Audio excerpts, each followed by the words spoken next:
On behalf of the faculty, students, and staff of the University of Kentucky College of Education, we welcome you to the CATalyze Education Talks.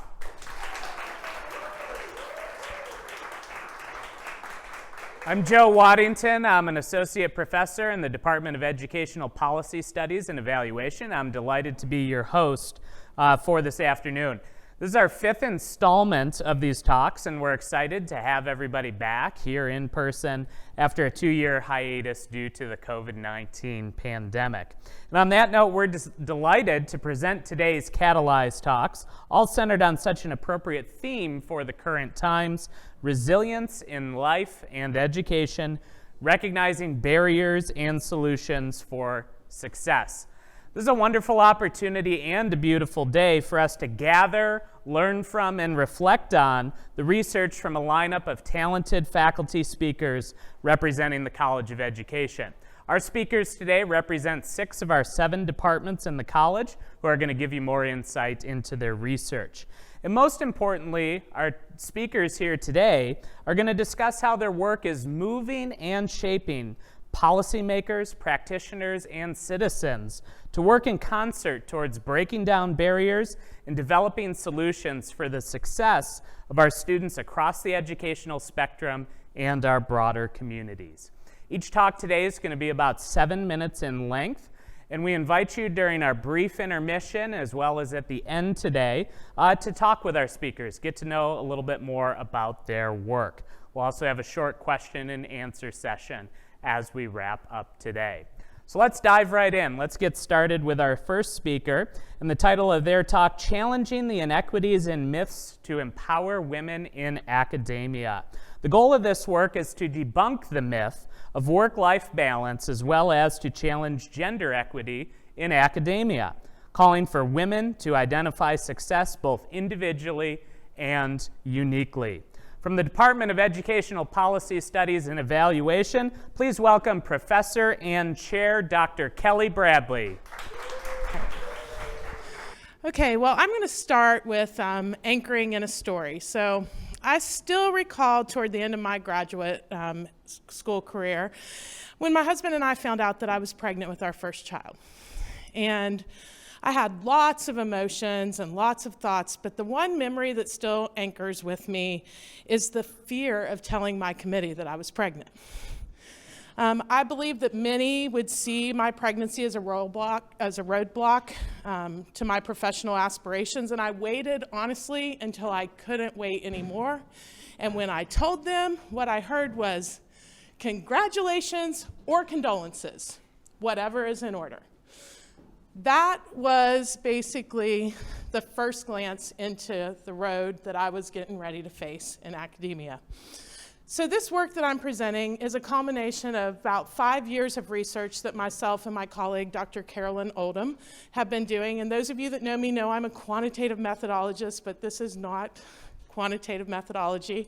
We have all the numbers. I wanted to hear the voices. So through the voices of female faculty, administrators, graduate students, their children, our work has basically ended in a call for females in academia to make choices, give priority, and engage in both work and life worlds with absolutely no attempt to balance.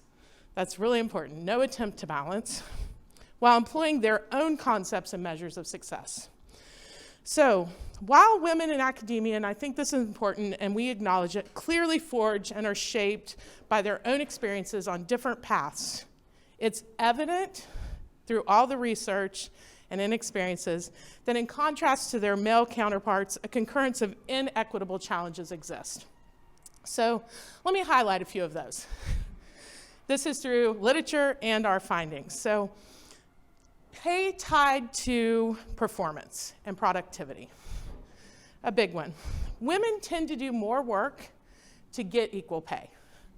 So what the response lots of times is the numbers are equal, but what's behind the numbers is often not the same. Perpetuation of gender stereotypes. We do some of this to ourselves, discounting positive feedback that we receive. But how about waiting for your turn to hear your voice in a room, and sometimes never even given that chance? Inequities and discrepancies. Do you know, in contrast to female counterparts, that male faculty actually have been shown to benefit from having children in their careers? What else do we have? Oh, policies, one of my favorite. Policies in place to support females. You know, like stop your tenure clock. But then the people evaluating have no idea what to do with that stoppage. So that's really what it looks like, is just a stop. And finally, my personal nemesis, the invisible work. I don't know of one voice that didn't talk about this in our work. And it was interesting because children we interviewed talk about this. They don't call it that, but they talk about it. And these are things like phone calls with graduate students late at night, community service, and often this is that off-the-clock work. So we have all of this. So I like to say, if you thought pre-COVID was bad, and it was, then let's flash forward to a pandemic. Just a few facts.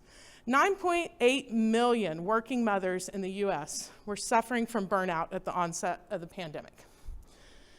74% of the 100 largest school districts and almost half of all districts opened fall 2020 remotely. So this impacted a certain group. And how do we know this? Well, women left the workforce at a 4 times greater rate than their male counterparts. So I just like to say, of course this translates to academia. Absolutely. Now the funny part to me, and not funny laugh, but it's laugh or cry, is the institution continues to do things like champion resiliency and work-life balance.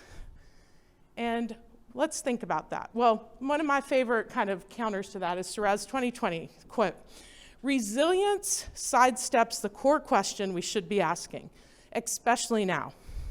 Who gets to decide what is normative?" So honestly, it's putting the power in the wrong hands. So let's talk about success. There's a basic definition in Oxford, the accomplishment of an aim or a purpose. That's what success is.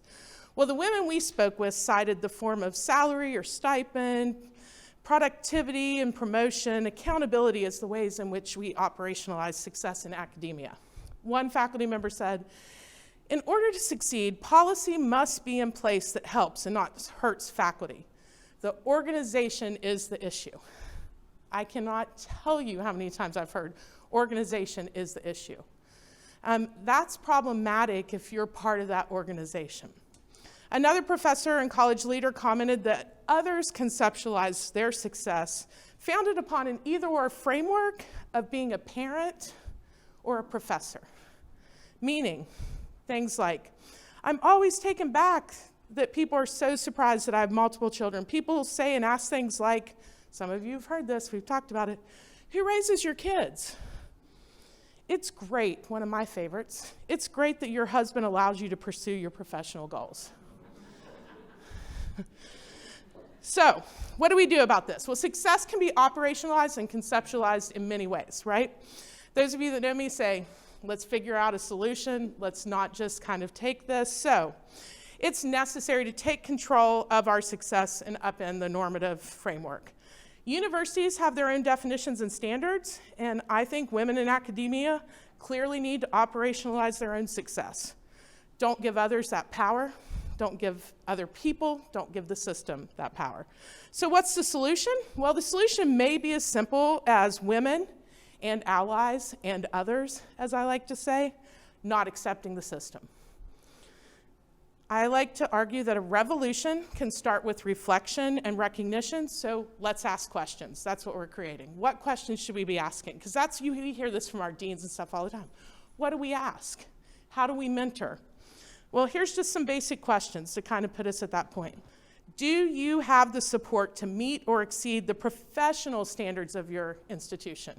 The professional standards. Don't try to please the other things. Do you have that support? If so, use it. If not, find it.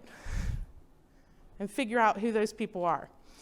How have you been impacted by gender inequity in academia, intentionally or unintentional?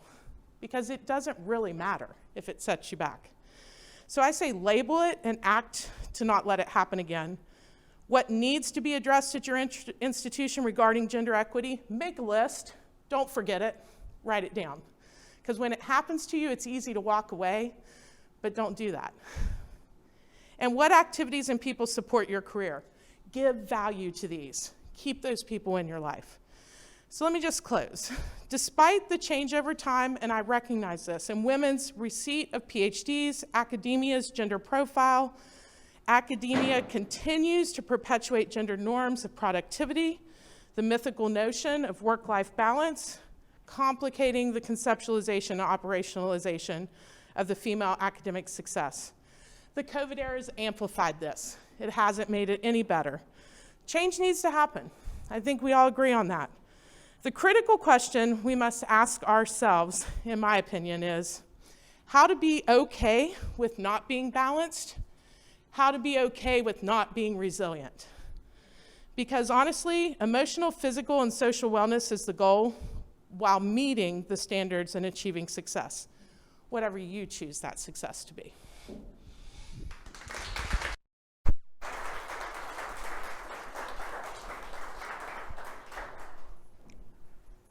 All right, thank you, Dr. Bradley. We'll invite our next speaker. Okay, our next speaker today, presenting their talk on Beyond Resilience, Love is a Praxis for Healing from Trauma. This presentation is going to challenge the rhetoric of resilience by focusing on love as a praxis for healing from trauma.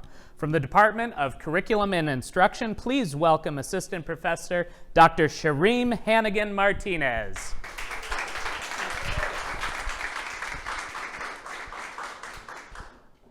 Hi, everyone. Thank you for inviting me to be a part of this conversation and to allow me to share a little bit about what it means to think beyond our current understandings of resilience and towards love as a praxis for healing and really a praxis for wellness.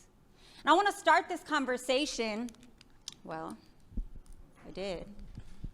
want to start this conversation with our current understandings of what resilience is, particularly in terms of how we use this language in the context of education. And so when we're talking about resilience, most often we're talking about resilience as the ability to adapt well when faced with adversity, or in other terms, the ability of young people to, quote unquote, bounce back from hardship. What this often means for students of color is that we are asking them to stare oppression down with a smile on their face. And the way that we engage the metrics of whether young people are being resilient is through whether or not they are getting good grades, if they have good attendance, or quote unquote, good behavior. The problem with this rhetoric is that it ignores the lived realities of the young people who are in our classrooms. It serves to uphold and reify systems of oppression. And in the last few years, I'm learning more and more that what it does is actually contributes to the premature death of children. Right, so I'm going to say that part again, right, because I'm not talking in abstraction. When we focus on grades, attendance, and behavior at the expense of the well-being of children, we are contributing to their premature death. And I want to be very clear that I have also done this, right? I was taught that to be a good teacher, right, the young people in my classroom had to get good grades. And that was the metric of whether I was a good teacher. So I'm saying this not as an indictment, but really to help us think about resilience in a new way. And arguably an old way, right? Because these are really indigenous understandings of resilience, tied to the environment, to the ecology. That resilience is not about our ability to withstand oppression. It is not about staring hardship in the face happily, right? It is actually about our ability to maintain homeostasis. It is about our ability to access wellness in our own bodies. And what we know is that right now young people are not well. That more than 50% of young people across the country have experienced what they call adverse childhood experiences.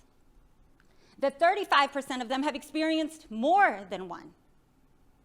And these numbers are dated before a global pandemic that uprooted the lives of children across the country. And they do little to account for things like racism, sexism, homophobia, and other forms of oppression as forms of trauma, as an adverse childhood experience. And so these numbers, while grotesquely high, do not even begin to account for how unwell so many of our children.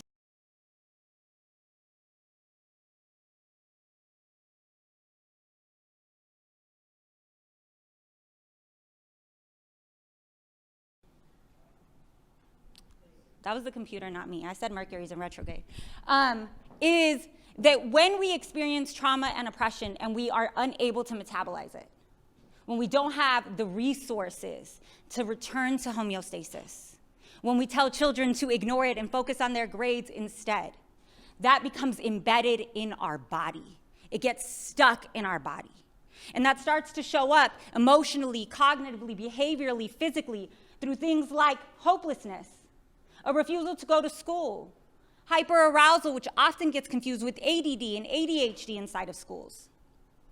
And so many of the behaviors that young people are engaging to make sense of their lived realities are the same behaviors that we use to say, you're not resilient enough. If you were just a little bit more resilient, right, you would be better behaved, more engaged, have better grades. But the same research is also really clear that this does not have to be our reality. And that one of the biggest protectors that we have, one of the things that most helps us return to wellness, is our access to loving relationships. That the more loving relationships we have in our life, the more likely we are to recover, to thrive, and to live longer. And so for the last 15 years, I've been working with students as a teacher, as a researcher, to really interrogate what is love? What does it look like? What does it feel like? And this is the definition that we've come up with. That love is a political praxis, right? Intention, action, reflection, of cultivating interdependence for the purpose of individual and collective survival, sustainability, well-being, healing, wholeness, and joy. And that we practice this intellectually, tangibly, spiritually, emotionally, with self, peers, community, and the world. And that it's made up of things like safety, care, accountability, trust. And that together, all of these things make love. And we start and end with love, arguing that, again, it's a political decision to love young people who this country would rather see dead. And that then, through engaging in these things, you are practicing love, and the outcome is love. And that all of these things are generative for our overall well-being. And so I'll say, in closing, that what's particularly important for me about this definition that we are working with this understanding of love, is that we cannot be talking about resilience and continue to be invested in the systems and structures that are contributing to the suffering of our children. That to love them, to believe in resilience as wellness, as homeostasis, is to say that we need to disinvest and abolish everything about the way that schools are doing school right now. If the way that they're doing it is going to continue to kill our children. There is no conversation about resilience, no conversation about wellness, about homeostasis, about freedom, or about justice if we are not talking first about what it really means to love young people. Thank you, Dr. Hannegan-Martinez. The world that Give is another destroying second them, here as we transition to our third and build speaker. one that would honor their wellness first. Thank you.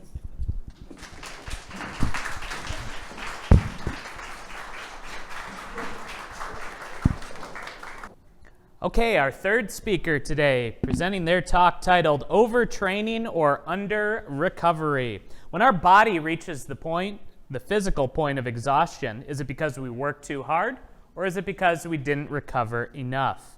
How do we tell the difference? From the Department of Kinesiology and Health Promotion, please welcome Assistant Professor Dr. Stuart Best.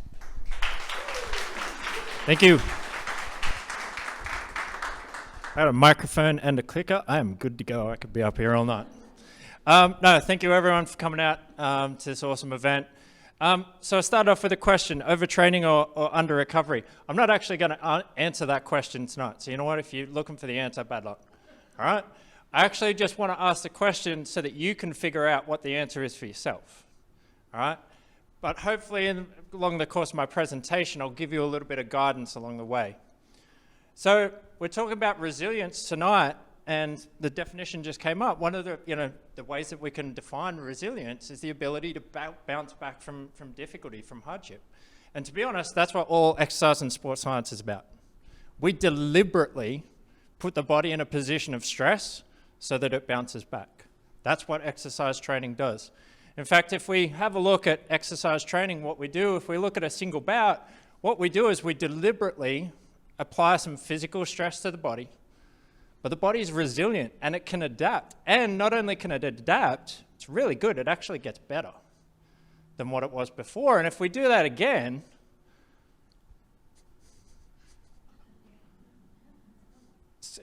it'll get there, it'll get there. Maybe the computer is either overtrained or under-recovered. We'll figure that out by the end of tonight too. But if we keep doing it enough, we continue to get better and better. And it's getting there. All right? We can go from, all these pauses don't count for my 7 minutes, whoever's doing the timing, do they? All right? That's all good. If we do it enough, we can go from, say, for example, doing 5 push-ups for all of us that, and if you're lower than that 5, that's okay, then no problems. If you're more than that, that's good. And we could get to 20. That's how exercise training works, is we just repeat this process enough, the body adapts, the body learns to figure it out. And we get better, and we get either stronger or fitter, whatever it is. But there's 2 parts to this cycle. First of all, you've got to apply the stress, okay? We have to do that. You have to do the exercise. Bad luck. All right? We don't get out of that part. But there's also the second part. We have to have the adaptation. And this comes on this computer, but not there. But it comes from allowing time to recover. We have to allow this recovery time in order for the actual adaptation to occur. Now, what happens if we don't do that? Well, we repeat the cycle in the same way, but we don't get back to even where we were. We're actually worse. Man, I must have made the most complicated slides in the world, because the computer's already ahead, and it's like, and up here it's like, no, I'm not too sure. Not too sure what this guy's talking about. Don't know if I want to show it or not. Oh, and I've got a little timer too. I'm way behind time. So, all good. But we actually get worse. And if we continue doing this, then over time, instead of increasing, we actually get worse and worse. And for a while, this is actually known as overtraining. And overtraining, now the definition of it is that you do a lot of training, and despite the additional training, you actually get worse than what you were, instead of getting better. And so when we think about this, about overtraining, one of the common symptoms that occurs when this happens is injuries. It's one of the big signs. Often we don't even get to a time when our performance decreases, we actually get hurt beforehand. And if we have a look, this is some adapted data from some collegiate athletes, and you'll see here that every time that there were injuries, it was either during or immediately after a big increase in training stress. That's when it occurred. So as practitioners, we're trying to avoid, whoops, now it decides to go quickly. Okay, we're trying to avoid these sudden increases because we need to allow time to adapt. But after a while, we started rethinking. We're like, well, is it really overtraining? Is that the best term to use? Because we're kind of skipping one part of the cycle. And a case in point, last year, I exercised non-stop for just under 11 hours and completed my first Ironman triathlon. And at the end of it, I was sore, I was tired, right? My watch on the left there told me that I'd done 9 times my daily activity. And to be honest, it had skipped half of it. Okay? And not surprisingly, my watch told me that I was overreaching. I was doing a bit too much. But at the end of the day, I could still stand and smile. I could still walk back to the hotel room. It wasn't like I was broken, lying on the ground. I kind of felt like it for the first few minutes, but then I was good. And as much as I wouldn't have wanted to, I could have tried to go out and exercise the next day. Now, I wouldn't have been very good. I could have done something. I could have jumped on my bike and ridden my bike. I could have tried running again. I just wouldn't have been very good. not because the race itself was too crazy, but I hadn't given my body the time to recover from what I'd just exposed it to. And so because of that, we started to use slightly different terms, especially in terms of short-term stress. For this same sort of process is instead of just thinking about overtraining, but it's really also under recovery. So this is why now there's millions of dollars spent each year on recovery products, okay? And on recovery services. And this is just a few, right? If you're not too sure, cryogenics, little massage torture device, and little boots that pump up to manipulate blood flow in your legs. That's where all this money's going, because we've now put the emphasis on the recovery part of the cycle. But we can easily take this same concept and this same model and apply it to life as well. All we have to do is just change the term on the left. Instead of performance, which is typically what we're looking at, change it to health. In fact, this model was derived from a disease-based model. And all we have to do is, instead of training stress, we just add any stress, which it should come up. There we go, it's getting there. The computer is stressed, all right? We add any stress, and physically, if we don't recover, the same cycle occurs over time. We have to emphasize recovery just like we do in exercise, because if we don't, we would just continue down this path. And the problem is that we don't recover very well. If you think about just the stress that you face at work, thinking, well, when we go home, that's our time to recover. No, it's not. All right, for many of you here, you're probably trying to recover at work because the circumstances that you're facing at home are even worse than what work is. How many times have you done that where you're like going into work, thank God I'm at work, all right, because I'm away from that. And yet, realistically, it's because we're not recovering. And eventually, if you continue in that cycle, just as with exercise, if you continue that cycle, you will break down. The mind or the body will go. It can only be resilient for a certain amount of time.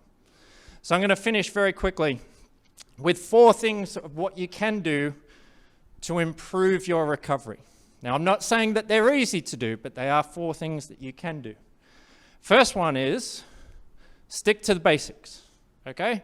And be like, what are the basics? 4 basic things, the best ways to recover. I tell this to athletes that I'm working with. It's exactly the same in normal life. Drink enough. So there's bottles of water over here. Oh, sorry, there's water over there. Make sure you get some water. Eat healthy. Get 7 or more hours of sleep per night and get some rest. Right? Now, again, they're not easy to do, and trust me, I'm talking to myself just as much as the rest of you, especially when it comes to sleep, especially when I was putting this presentation together at 3 o'clock in the morning. Right? But we have to make it intentional. We have to decide to do it. Recovery does not happen by accident. This is one of the big things that we learned in exercise and sports science. We have to be intentional with recovery. We have to make the decision that yes, we're going to do it, and yes, we're going to stick to it. Third part is you have to let your coach/team know.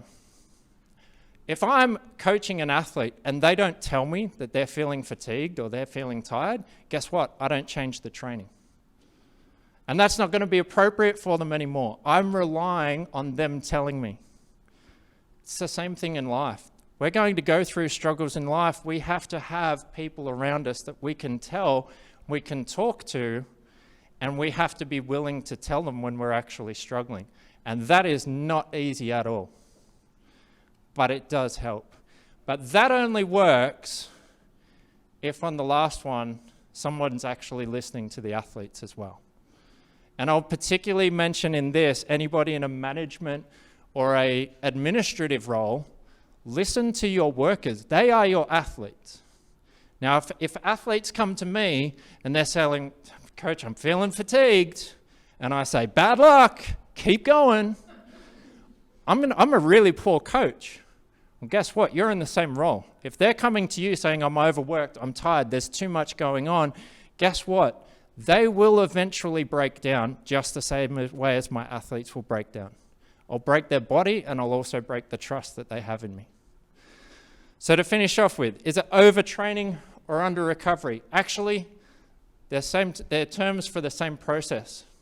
Technically, the only thing that differentiates these two is how long that's been going for. That's it.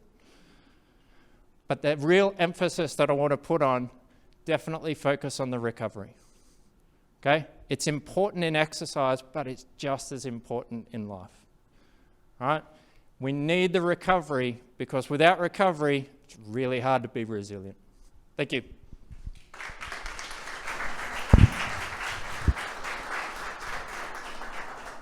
Thank you, Dr. Best. Our next speaker today is going to give a talk on building teacher capacity for mobile learning in rural communities. This presentation focuses on the challenges and lessons learned from the Mobile Learning in Kentucky project, which provided coaching opportunities for teachers and students in under-resourced classrooms in Central Appalachia. From the Department of Educational Leadership Studies, please welcome the Executive Director for Next Generation Leadership and Clinical Associate Professor, Dr. Lou Young. Thank you, Joe. Gosh, I feel like a real esports person. Thank you so much for being here and for the opportunity to talk a little bit about a project that I've been working on for the past 6 years. Several of my partners in crime are in the room today. I appreciate you being here. Those partners include our funder, Qualcomm, the big processing company out in San Diego. Their philanthropic arm is referred to as Qualcomm Wireless Reach. We are one of only 2 projects that Qualcomm has funded in the U.S. They focus on supporting under-resourced families and communities. Also, a key partner for us is Project Tomorrow. This is tomorrow.org if you're interested in this work. Her name is Julie Evans. She's the project evaluator for us, and she runs a huge data set every year called Speak Up with tens of thousands of P-12 students across the U.S. And then with us today, I have Joni Mead, Kim White, Margaret Rintema, and Lynn Zhang, as well as other partners who have in the past included Laura DeRolia.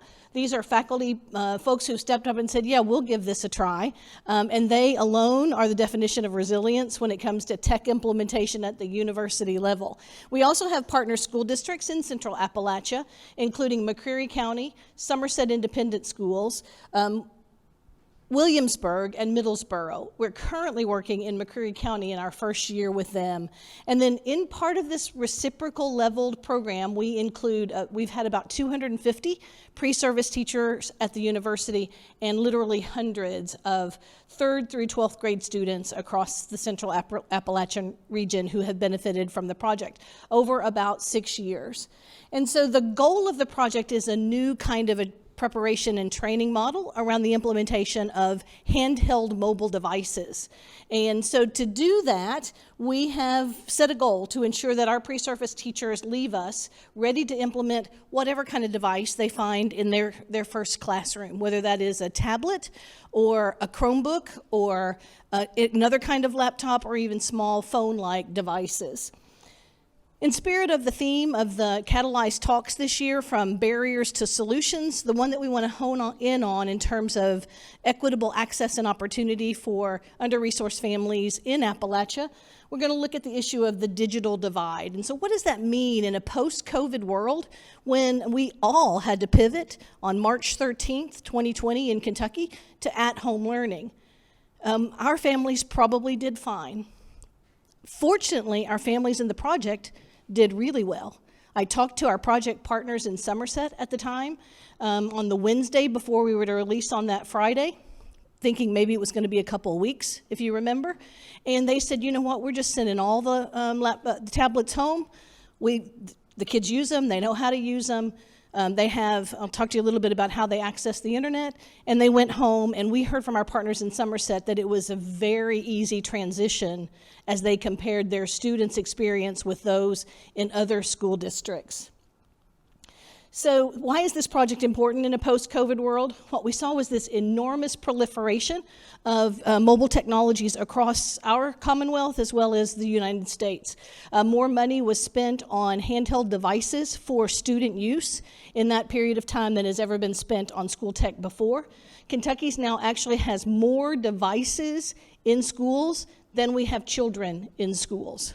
So the proliferation is real, but look at these data points from Julie's survey, Speak Up. These are national results. 29% of teachers, only 29% say that they're very comfortable implementing mobile technologies. Now, there are some that said they were comfortable, but there were just as many on the bottom half of the spectrum that found that still remain uncomfortable and dissatisfied with their implementation of mobile technologies. The middle ones, principals say, almost half of principals say that tech integration is one of their number one concerns. And then this last one, principals, when they are speaking to us in terms of pre-service teachers, they say effectively using mobile devices in the classroom should be a top priority for us. So my partners have stepped up and said, yeah, we're gonna figure out how to make this work. One of the solutions is this reciprocal learning that has happened through our project. So imagine that this year we've moved to ACPCs, Always Connected Personal Computers. The ACPCs have Qualcomm processors in them. They work a lot like a cell phone in that they are always connected to the internet. They're up and running almost immediately. There's no boot up time. They have an amazing battery life. I'm not doing a commercial for the product. I'm just kind of describing what we use. But those ACPCs have been in the hands of Dr. White, Professor Mead, and all of our pre-service teachers in the project. So 50 young women this year in the project have had these devices, as well as our partner teachers in McCreary and all of their students. So about 60 students in McCreary County, 50 students at UK, and then our professors have been using the devices. So these layers, I think, are what's really important about this because everybody's learning at the same time. The ACPC device is really only about 2 years old, so these are cutting-edge, vanguard kind of devices. And so Joni and Kim use these. Their students use them in their practicum and in student teaching settings. Our practicing teachers in McCreary use them, and then all of the students do as well. And so we're all kind of in the mess of it together, figuring out what works and what doesn't work. Notice that I just have to commend our university faculty. We didn't know where this project was going to take us, and we've had lots of twists and turns along the way, but they've also generously just said, yeah, we'll figure it out as we go. That's one of those dispositions when it comes to tech integration that's really important. Just knowing that you're going to hand students devices. The schools were really reluctant, as you might imagine, when we first started sending devices home with third graders. So we do have a partner. They're called Kajeet, K-A-J-E-E-T, and they provide child internet protective services for the use of these devices in the home, in the school districts. So that's really important because we have to explain to parents, this is a school device. If they use it in the school way, then they're protected with Kajeet. But if the little stinkers sometimes know that they can turn off the Wi-Fi at school and get on the Wi-Fi at home, and then they can go wherever their home Wi-Fi will allow them. So I bring that up as kind of a silly little example, but having to figure out all of the details about how safe internet use at home looks and how we should be responsible for that experience, a lot of learning has happened there. So they've developed manuals for family members, little videos and YouTube examples for family members about how the devices work, what they can and can't do on them. Our pre-service teachers have been remarkably talented and flexible with the use of the devices, and we just had a great opportunity to interview some of them recently, and they just talked about the fact that they've learned so much about how this tech can support them as early career teachers. So just a moment with this quote from one of our teachers. I loved the fact that she honed in on using the devices to construct their own meaning, own unique understanding of materials. So again, thinking back to the COVID pandemic and whatever your home life was like with or without children in the home on Zoom school, we are just really passionate about what we've learned, what has worked and what isn't working.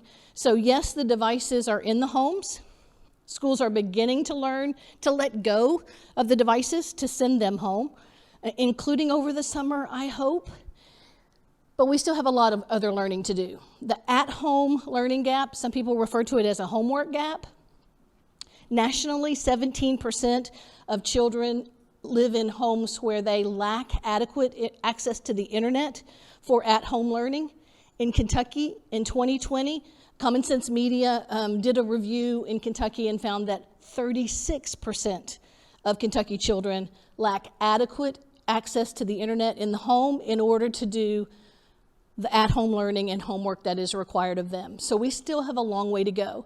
The second bullet I would tell you about lessons learned is that we have to keep up with the new generation of devices. The last one I think is really interesting and important, and that the iteration of the devices seems to be leaning more toward more like a cell phone, less like a laptop. So these ACPCs are kind of teaching us what that means along the way.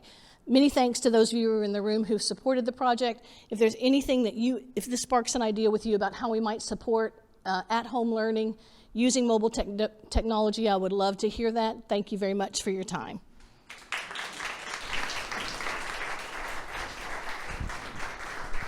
Thank you, Dr. Young. So we'll give a moment here for our next speaker to transition up. Lynn, I think you're up. Well, this presentation is going to discuss the importance of systems thinking in K-12 science education and presenting her studies on developing secondary student systems thinking using agent-based computer models. From the Department of STEM Education, please welcome Assistant Professor of Science Education, Dr. Lin Sheng. Thank you very much. Okay. So here, I'm very pleased and I honor this opportunity to present this work. So here I'm talking about fostering systems thinkers. So this brings me back to a story a few years ago when I was in a STEM event. A very sweet young girl came to me. I guess she was a middle schooler, and she came to me and asked, I have a question. Can we kill all the mosquitoes? Okay, I have a guess why she had that question. I said, okay, why do you want to kill all mosquitoes? And she said, they bite, they transmit disease, and they're annoying. Okay, fair enough. I wish at that moment I could explain to the middle schooler, it's not that easy. Okay? Because it's a problem related to the system. So that brings me to think about, like, we really need to bring students this type of thinking called the system thinking. So what are system thinkers? They are the people who are able to think of system. Then what is a system? Then according to the National Science Education Standards way back to 1996, then they said a system is a group of related objects or components that form the whole. And then at the K through 12 level, we often see students, they work with some relatively simple systems which contain a few objects, involve a few rules, or even maybe just one rule there. Now, these type of systems can be really important and helpful to help students understand very targeted concept. But in real life, then we have this natural phenomena, have this real world problem that involves the system containing numerous individuals, involve all different rule sets. And then there's so many individuals, they interact with each other based on the rules that lead to the emergence of the system level patterns or behaviors which look really different from individual behavior and often nonlinear. So we created this barrier for students to see the interconnection. So for example, if we think about ecosystem, then we see all these different components in it. People think about carnivores, herbivores, plants, and decomposers, all these things. But remember, we do not just have a few of them. We have many, many, many, many of them. And then they interact with each other. they can lead to this system level behavior. For example, here we can see the fluctuation of the population over time. Yeah, they look nothing like the individual behavior. And also, they're not linear. Okay?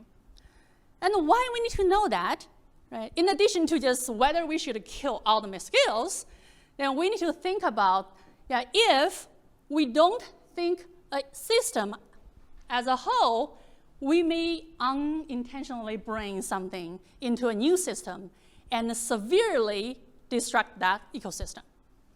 But if we think of a system by both attending to the individual components and the system as a whole, now we start to think about how we can control the invasive species, how we can maintain the biodiversity. So in my work, I use computer modeling to help students to develop system thinking. And last year, in the context of the COVID-19 pandemic, and I worked with a group of high school students, we create computer model, try to simulate infectious disease epidemic. We asked a question, so why scientists keep saying COVID-19 is worse than seasonal flu? And we ask how, in a matter of just 1.5 years, for now it's 2.5 years, but at that time, 1.5 years, then hundreds, millions of people got affected, and then millions of people die of that. How that happens so rapidly? And how can we mitigate that? Is that possible? Which strategies might work, which strategy might not work, which strategy might work under certain conditions? So the students, they create this model in which they have this individual human agent. They assign a rule to them, and some of them are susceptible people, they can be affected. And then when they are affected, they become exposed and then become the carrier, so they can go around to affect people, but they're asymptomatic, they're pre-symptomatic. So nobody know that. And after a certain period of time, which we call incubation period, and then they become symptomatic, and then after a while, again, they recover or die. So by assigning the rules to the individual, and the students are able to investigate the effect of 6 factors on the severity of the pandemic. And then they not only just run the simulation to see this dynamic change over time, then really kind of trace back the system behavior to the components, to the individual. They can also gather the data and try to investigate the relationship between the multiple factors on the whole system. So for example, here, the graph shows the relationship between the transmission rate, the incubation period, and the max daily cases. Students were not very surprised that a high transmission rate is related to the high max daily cases, but they were surprised to see just merely 4 days different. Okay, COVID-19, the mean incubation period is like a 5.6 days, so we said the 6 days there. And the seasonal flu is 2 days incubation period, and that makes really, really big difference here. So that cause way more max daily cases. They can also investigate the relationship between the vaccination rate and the transmission rate and the max daily cases. Then by looking at the data and pattern here, students are seeing why we need to vaccinate a certain percent of people to contain the disease. And also that relate to the transmission rate of that disease. They can make sense of the process. So as a result, we can see we extend students' ability to think about this system dynamic. They're not only attending to the individual factor, but they're able to see the multiple factor play a role in the whole system dynamic. They actually start to understand why the case not increase linearly, but exponentially. And also, I'm glad to see the students, they show the increased confidence and interest in learn more about the computer modeling, even though all these students, they had a very limited computer modeling experience and only take one computer science course before that experience. So in closing, I think this experience enable our students develop the system thinking ability, okay, and then set a starting point for them to become a system thinker. I want to say people used to have these words talk about if the only tool you have is a hammer, then you tend to look every problem as a nail. I want to flip that. So in terms of the system and the system thinking, so if the problem in our hand is a nail, a hammer will be a very important tool. Thank you.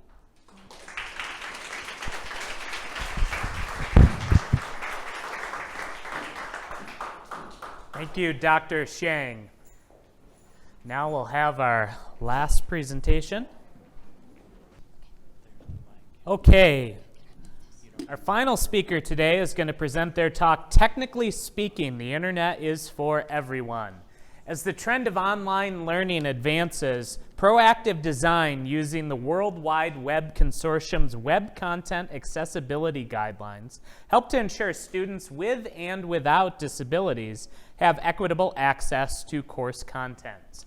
From the Department of Early Childhood, Special Education, and Counselor Education, please welcome Assistant Professor Dr. Amanda Lannon.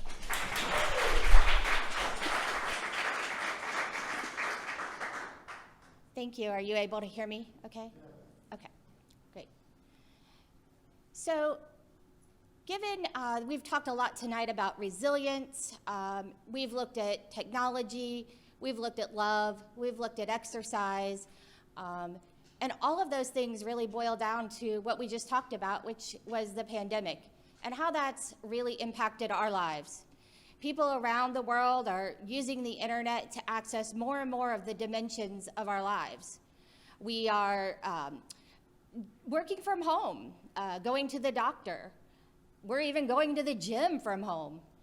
All of these things have changed the way we see life.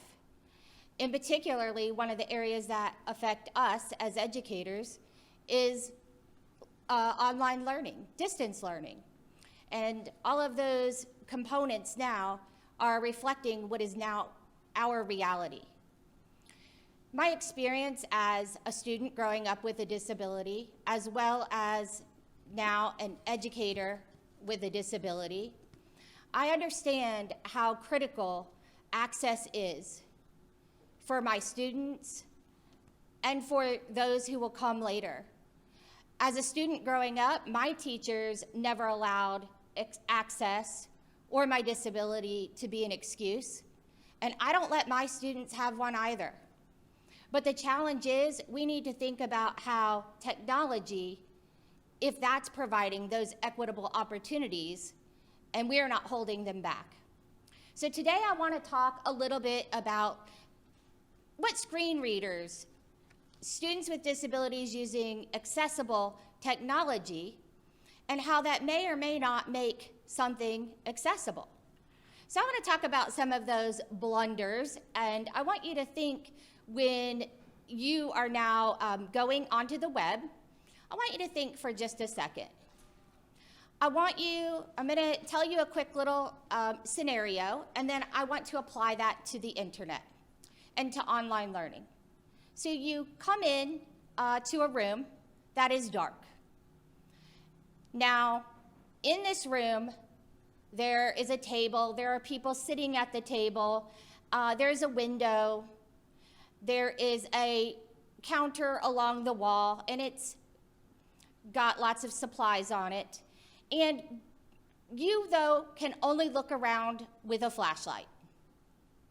If someone gets up and moves to the other side of the table, unless your flashlight were on them, you would not have known that. This is similar to how someone with a screen reader would access the internet. They do not have the full picture of what is in front of them. They must scout around using their virtual speaking flashlight. And if something moves on the screen and their flashlight isn't looking at it, it's not something that's notable. So here's some examples, and you know, they're funny. They are funny, but they're also very important.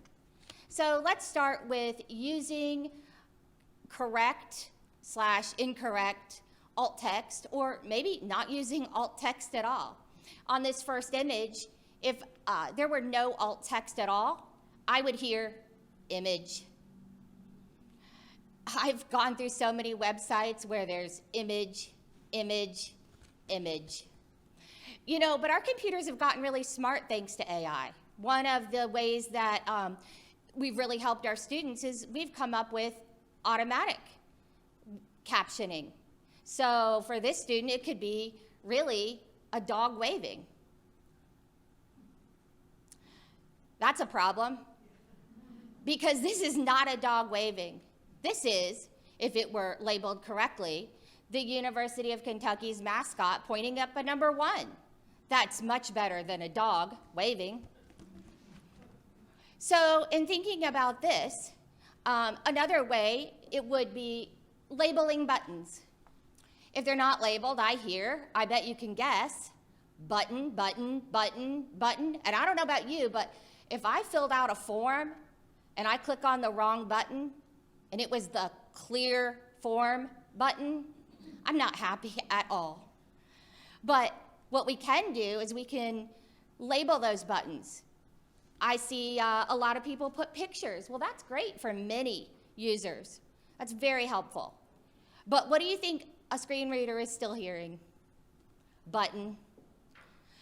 So counteract that with both pictures and words. That's good for everyone.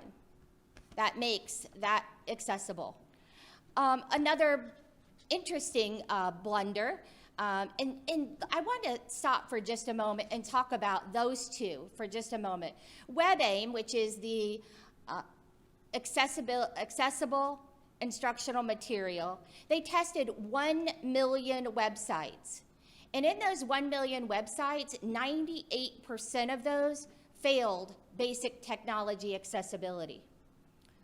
Out of 1 million, 98% of them. And the biggest problem was, the second biggest problem were these alt texts. That's easy. Using the buttons and the images are good ways, but there's more. So if we look at this contrast, if you can read that, you're probably using a screen reader. You're probably using JAWS or NVDA or VoiceOver. Those are great.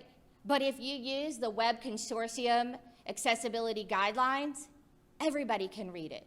There's not a set standard, but as far as the size, but the color contrast is really important. And I think most of you, especially if you need glasses, you could agree. Finally, putting a link, not to here or click there, but telling us where we're clicking. If you click on here, I know we've all gone down the rabbit hole of the internet, and who knows where we are, and finally we're like, where am I? But if we make the link a hyperlink with smart text, we know where we're going and when we get there. So in my work, I work a lot on preparing new teachers to go into the classroom and to help our students access the web and especially online learning. But I encourage all of you, when creating content, just thinking about these little blunders and little ways that we can improve accessibility will help our students to be resilient and strive for success and achieve their best. Thank you. Thank you, Dr. Landon. And I'm going to ask you just to stay up here on the stage. We've got a little bit of time for question and answer. I'm actually going to ask our other 5 speakers to come join on the stage up here as well. So I guess I wonder when In practitioner settings and contexts, out in schools, I think about, how we set up, math standards and assessments and just how we talk to teachers in PD. Why don't topics like love or virtue, love in particular, why is that we just sort of elide that a little bit, and we don't talk about it explicitly. Why is that, you think?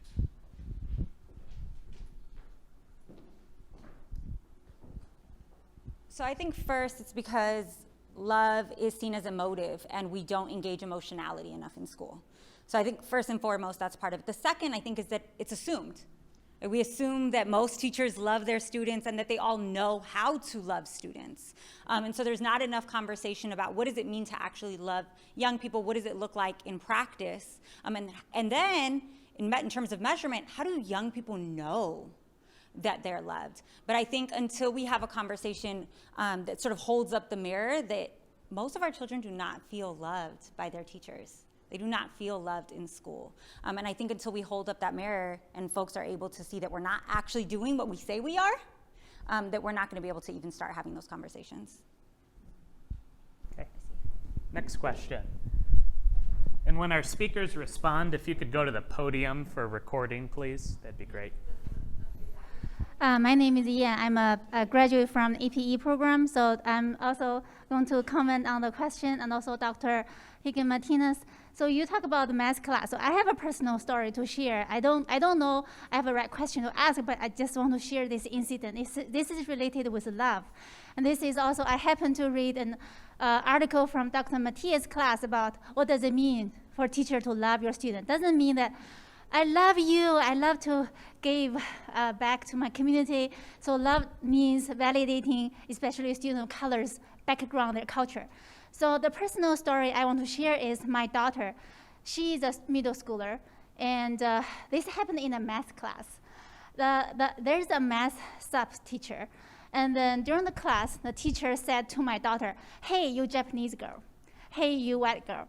So I think in that sense, that can relate to the question, what does it mean to love your child? What does it mean? How does love can play in a math class?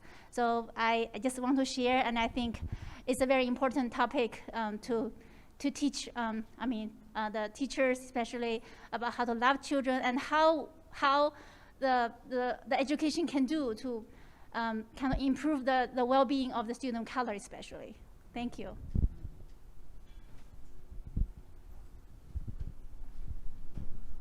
Do you want to respond at all, or? Yeah. Thank you, because it made me realize the thing that I didn't answer to your question, which is that we also divorce emotionality from the curriculum, right? So we don't see it as related to what we are learning. And for me, it's not just, do I feel like I'm loved? Is this curriculum helping me to love myself more, to love my family more, to love my community more? And then how do we connect that to the projects that we're engaging in class, to the types of relationships we're fostering between students, and to the types of relationships we're fostering between students and community? And so I think we don't see love as an intellectually rigorous process, but we need to if we're going to start to do it well.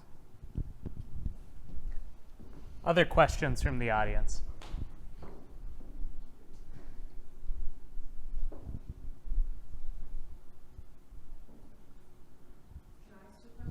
Yes.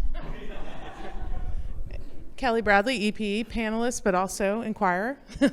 So I teach a lot of online courses, and I'm curious about the platform of making sure that everyone can read and why institutions don't make these investments. Because it's one of the complaints, and the dean's in the room, he's heard me say this a lot. I need help doing that as a faculty member. I want my courses to be accessible, and I agree, it shouldn't be an accommodation, it should be we all need this, right? So my question to you is why aren't we doing this, and why wouldn't we just be like, every institution should have this?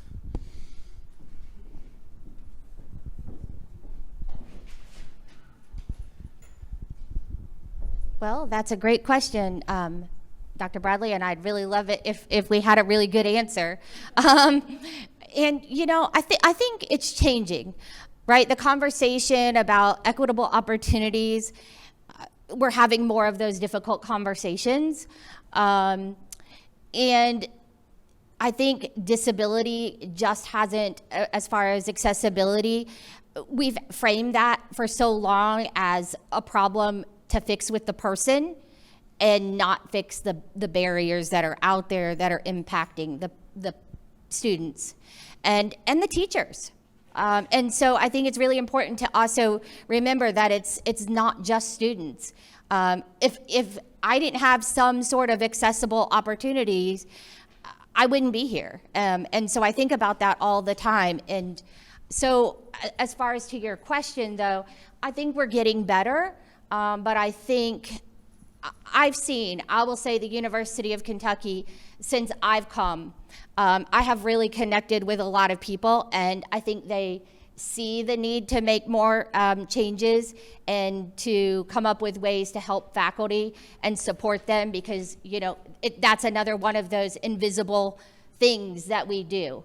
And so I just want to bring those blunders to you, and you're right, we need to do better, and so I think we're getting there, and we just need to continue to speak up and push and ask for that support. We can't stop doing that. So I ask you to please all stand with us and continue to ask for that support. Yeah. Other questions?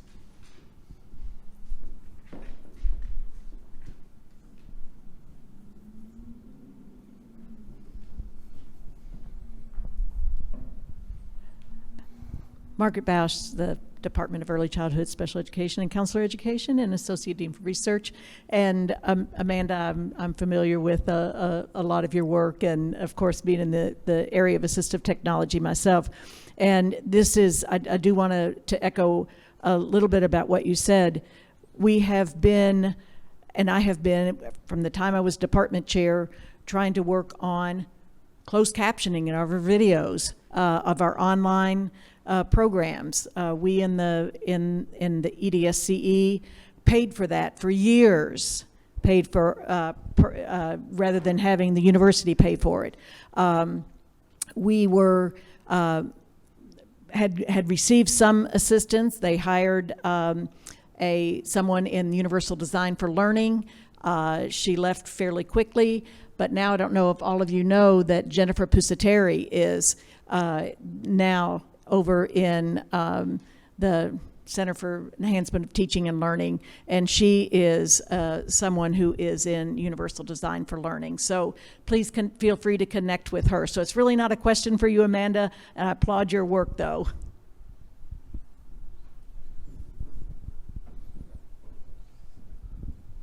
I want to ask about resting after exercise. So first of all, this is a really good excuse for me why I can't go exercise, because I need to rest. But my main question, though, is how much rest do you need? Is it related to the intensity or type of exercise?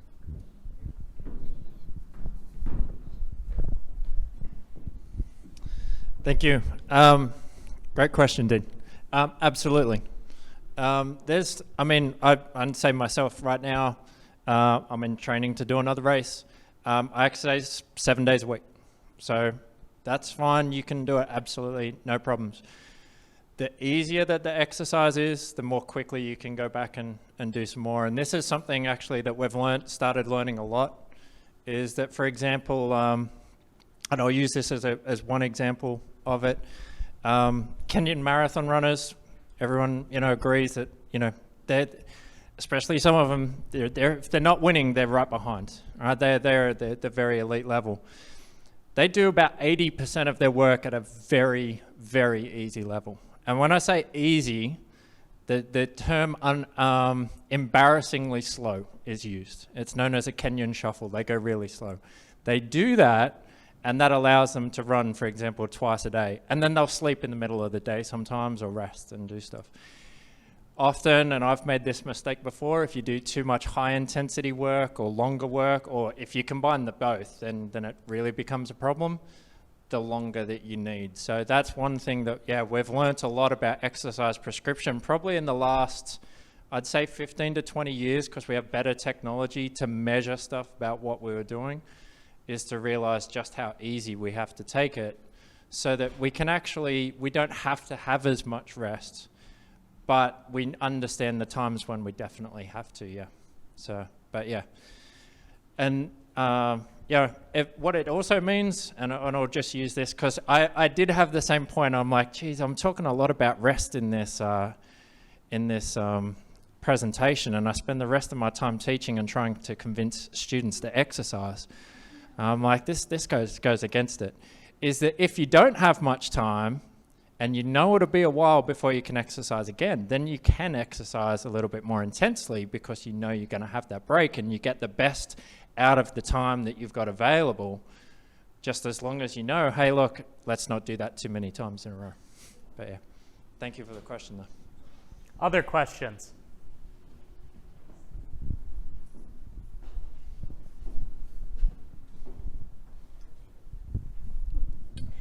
Becky Krall from the Department of STEM Education. I got a question for one of my colleagues, Dr. Shang, about her presentation in systems thinking. And because I am in science ed, I'm like curious to know what you've learned in terms of teaching kids about systems thinking. What was really effective in terms of what you did with the students last summer? And what do you think you might do differently next time to make it more effective?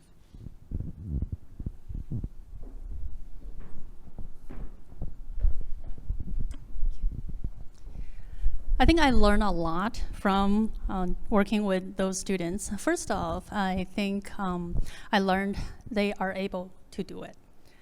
So these are the students, these were the students that actually came to the summer Ignite, and then normally they kind of cannot complete all the work during the school time, of course due to the pandemic, and so they fall behind. So then these students, I will say, were no offensive, but normally they struggle with their work. And then people may think, okay, these are not the students that we target, to think, okay, they're gonna be system thinkers.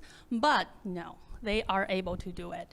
Yeah, when we actually get a hold with them, the students did a fabulous work. Then they are able to create this simulation, yeah, from scratch, from nothing. Okay, totally blank screen there. That's the first thing I learned. The second thing I learned is like we really need to engage students. We need to connect, no matter what technology they use, what simulation they use, we need to connect to the real world problem that they feel related. So that's another thing. I think many of the students, they feel interesting when they see the disease spread in the screen. They just like really into it. Yeah, they cannot stop working with that simulation. That's just another thing really, really awesome I saw there. I think if I do this in the future, I think I probably will make that more open-ended because last summer we have this structured 5 days with students. But now I know they're able to do it so well, so I will definitely open that more space to the students and let them explore more so that they can gain more from that activity. Thank you. Any other questions?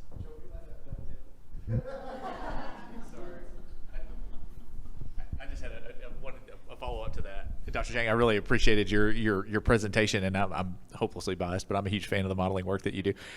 I'm curious, though, because you mentioned these real-world connections and how powerful they are. Do you find that using something like COVID as a context, does that complicate the students' modeling experience, given how contentious COVID has been as sort of a societal experience, versus something that, like, mosquitoes or something like that?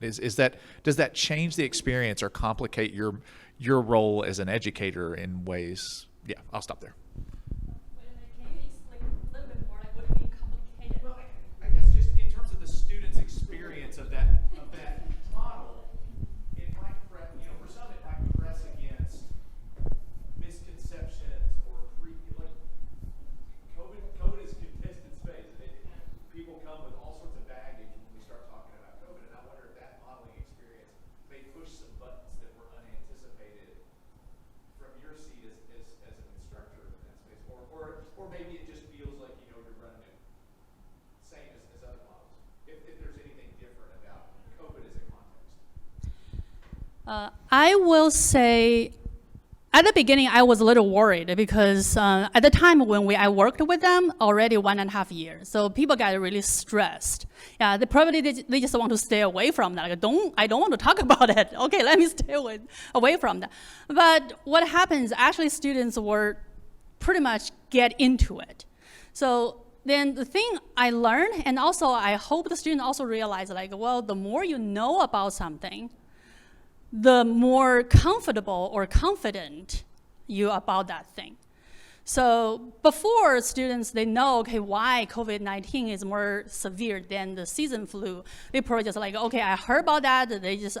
I'm not sure I should believe people say that's just a big flu or they actually really severe disease. But now I know why it's severe. The students feel more comfortable to talk about that. So that's the thing, very important. And also, I think that actually helps students correct some misconceptions. Like when I ask them why we need this immunity record so seriously for school. So in the simulation, I did not present here, but I actually work with students like, okay, if we have the same transmission rate, but we have a more crowded environment, can we still use the same vaccination rate to contain the disease? And students say like, no. Then they realize like, okay, why? Then the staff and students in the school, they need to keep up with their immunization because that will prevent disease spread. So there's so many students, number one, correct their misconception. Number two, they actually gain more understanding. They have the evidence to describe why that's the case. That's important. Yeah. We have time for one more question.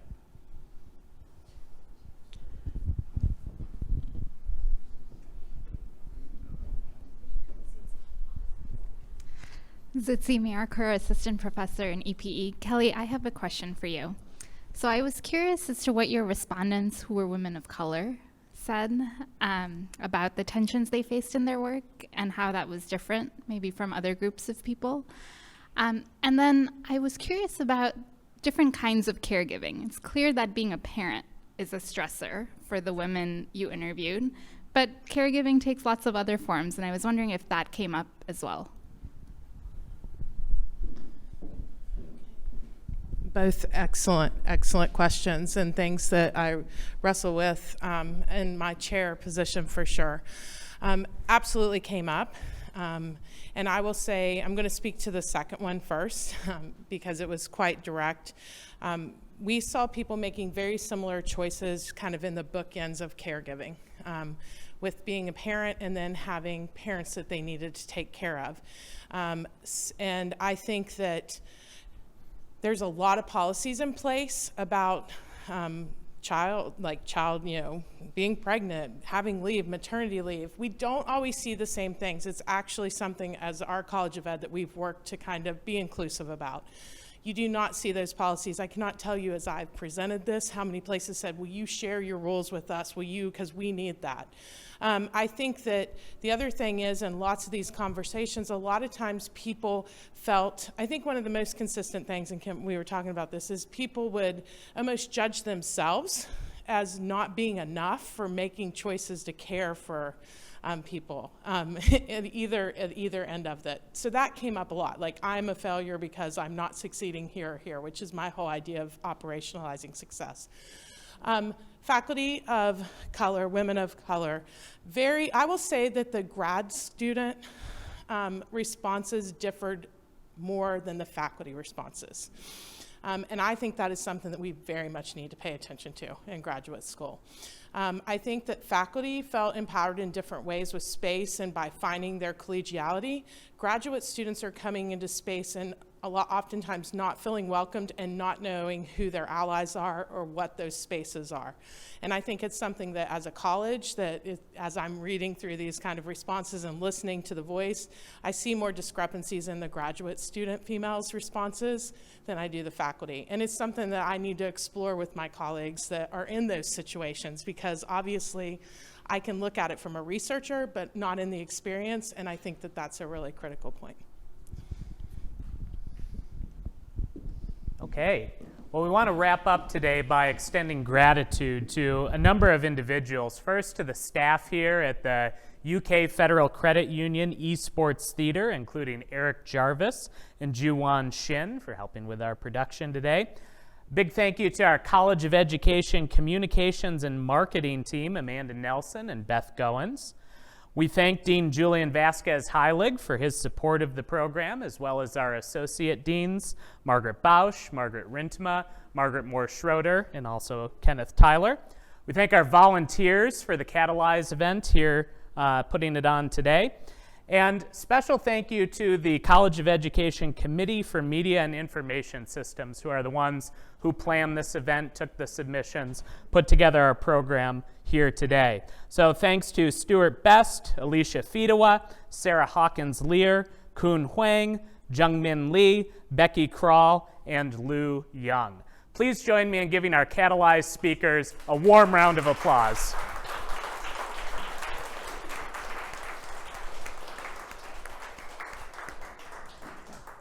That's it. We look forward to seeing you again next year.